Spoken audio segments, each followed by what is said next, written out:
وسام ابو علي رجع، وامام عاشور رايح السعوديه، وبن شرقي هج مننا ومشي، ربيعه واكرم توفيق وحمدي فتحي، يوسف رب قاعد ومش ماشي، اديتوا الثقه فيه. فين الثقه اللي خدوها عشان يجددوها؟ ابراهيم عادل جاي في فتره الانتقالات الصيفيه، رجعت الشتويه. حبايب قلب خوخه والله العظيم وحشتوني، اقسم بالله وحشتوني ووحشني اخر اخبار النادي الاهلي. واخيرا اخر اخبار النادي الاهلي، الفيديو المنتظر بقاله 7 ايام. انت فين يا خوخه؟ انت فين يا خوخه؟ انت فين يا خوخه؟ خوخه جات لكم وباخر اخبار النادي الاهلي، والمره دي الفيديو راجعه فجعه. في الاخر هنحلل الموضوع مع بعض.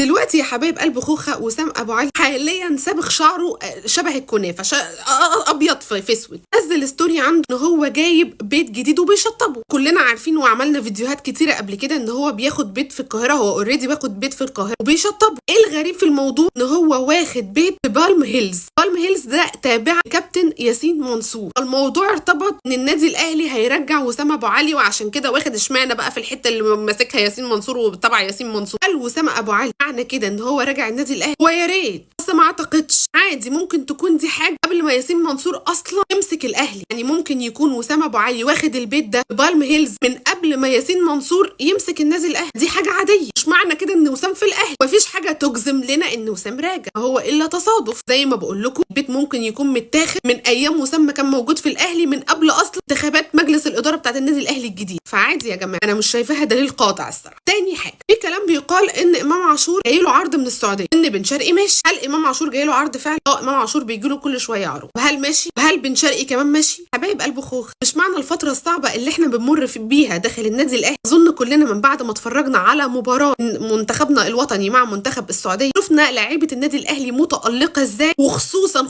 اكتر 2 حاليا بقوا يتشتموا في النادي الاهلي، وهو محمد هاني وزيزو، كانوا متالقين في المباراه. ده يدل على حاجه واحده بس، ان احنا محتاجين مدير فني قوي، مش محتاجين حاجه تاني. قالت اللعيبه بتاعتك ممتازه، القماشه اللي عندك ممتاز، انت ما عندك مدرب عدل. النادي الاهلي ناقصه 4 عناصر اساسيين يتحقق الانجازات وترجع البطولات مره اخرى داخل النادي الاهلي. محتاج مدير كوره قوي، وقصدي بقوي ان هم ينزلوا كابتن سيد عبد الحفيظ مره اخرى لمنصب مدير الكوره. هم 2 هم على تاريخ النادي الاهلي منصب مدير الكوره بالنسبه لي وجهه نظر مش هيتكرروا تاني. كابتن ثابت البطل رحمه الله عليه، كابتن سيد عبد الحفيظ. اوضه اللبس محتاجه كابتن سيد عبد الحفيظ، وهفضل اقولها. وجوده داخل النادي الاهلي كنز وحاجه جميله، بس كل واحد ليه شغلانه. الكابتن سيد عبد الحفيظ وهو بيعرف ينتج في الحته دي في منصب مدير الكوره، هو دي لعبته يا جماعه، نرجعه فورا. النادي الاهلي تاني حاجه محتاج مدير فني قوي على اعلى مستوى. مش معنى اعلى مستوى ان انا اقصد بيه اجنبي، ممكن تجيب واحد مصري عادي جدا هيأدي، ووجود كابتن سيد عبد الحفيظ في منصب مدير الكوره، ان ده الاساس من الجذور. دي المشكله من الجذور، المشكله مش في اللعيبه، المشكله لو في لعيبه مش في لعبهم، المشكله في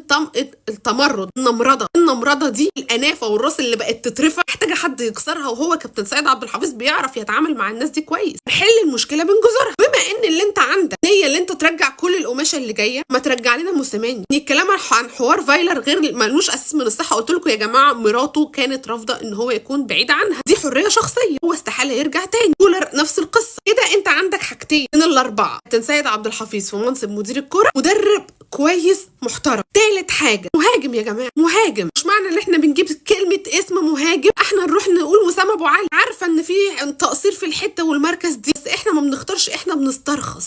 ارجوكم ما تسترخصوش وهاتوا لنا مهاجم قوي ينفذ الفرص اللي بتضيع، يترجم القصه اللي دايره في الملعب. احنا الحاجات اللي يعني زيزو تريزيجيه بن شرقي يعملوا حاجات ما فيش حد بيترجمها. عاوزين مهاجم قوي. رابع حاجه، انا بالنسبه لي خليتهم 5 كمان مش 4، عاوزين مدافع وعاوزين مدرب حراس مرمى. وانا بتكلم على ميشيل يانكو، على فكره هو متواجد في القاهره، اتمنى ان انتوا ترجعوه. انا بقولها تاني وبكررها تاني، كابتن احمد ناجي من اعظم مدربين الحراس اللي دخلوا النادي الاهلي، يليهم ميشيل يانكو. رجعوه، مش عيب، ده كان ناجح عندنا زي كابتن سيد عبد الحفيظ. فليه بنمشي الناجحين؟ بما ان انتوا عاملين حمله ان انتوا ترجعوا كل الناس اللي انتوا مشيتوها. طبعا وفقا لاحمد شوبير النادي الاهلي في كلام ان هو اتكلم مع رامي ربيعه وحمدي فتحي واكرم توفيق ان هم يرجعوا. الكلام ده صحيح؟ ده وفقا لاحمد شوبير، انا ما اعرفش حاجه. طب ومحمد عبد المنعم؟ انا اعتقد يا جماعه محمد عبد المنعم مش هيرجع تاني، لان هو اصلا اللي عاوز يمشي، عاوز يحترف، دي رغبته، فاعتقد ان هو مش هيرجع. لو رجع انا اتمنى. طبعا حبايب قلب خوخه، موعد مباراه النادي الاهلي اتاجل. انتوا عارفين ان احنا المفروض كنا هنلعب مع سيراميكا كليوباترا يوم 3/4، لكن المباراة اتأجلت بقت 7/4. أيضا مباراة نادي الزمالك اتأجلت بقت 6/4.